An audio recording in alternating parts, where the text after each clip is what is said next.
I'm about to catch up with Paul Foulkes-Arellano. He spent numerous years in the fashion industry, in the shoe industry as well, and now he's fighting against plastic across many industries. And so let's see what he has to say. All right, here we are, just caught up with Paul Foulkes-Arellano. Thanks you, Paul, for the time. You're really fighting against plastic in the fashion industry and also in the shoes. Correct. And first of all, is a plastic-free shoe possible? Yeah, absolutely. I mean, I worked in the footwear industry in the 90s, and I made sneakers, tens of thousands of pairs of sneakers, and when I got really involved in trying to remove plastics from packaging, I kind of looked around and went, but hang on, shoes are even worse. I mean, they're like 99% plastic, all of these sneakers.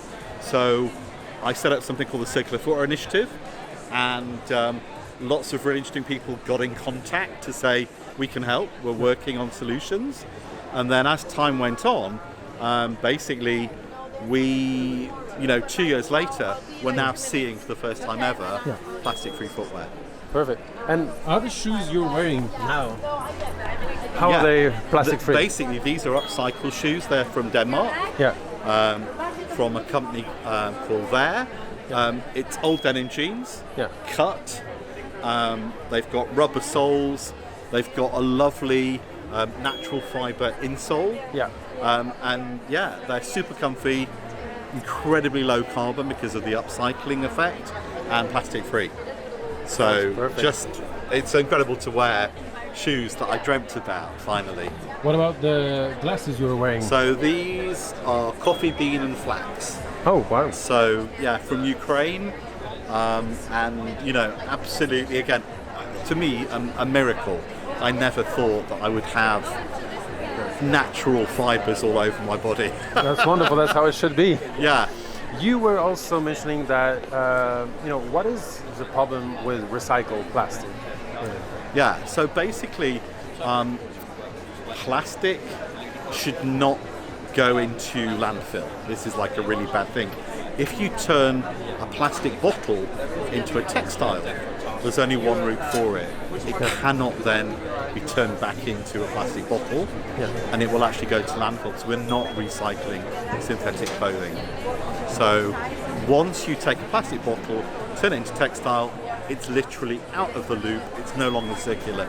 It's going straight into actually Africa ground. It's going into Ghana, basically. That's where it will end up, which is really unfair that rich G7 citizens are dumping all their plastic clothing in Africa. And now what is the solution? The solution is to basically, one, keep clothes going forever, upcycle them, turn them into shoes, turn them into new clothes.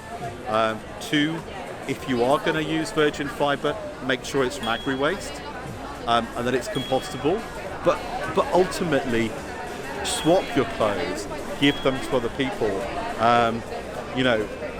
Create some kind of system, which is happening. I mean, this is all happening, thank goodness, which didn't happen before.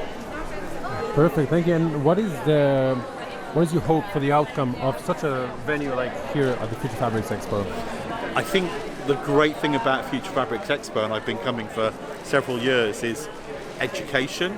People are coming here and perhaps thinking that, recycling is going to save the world. And we know actually now that recycling, in terms of carbon, is barely better than incineration.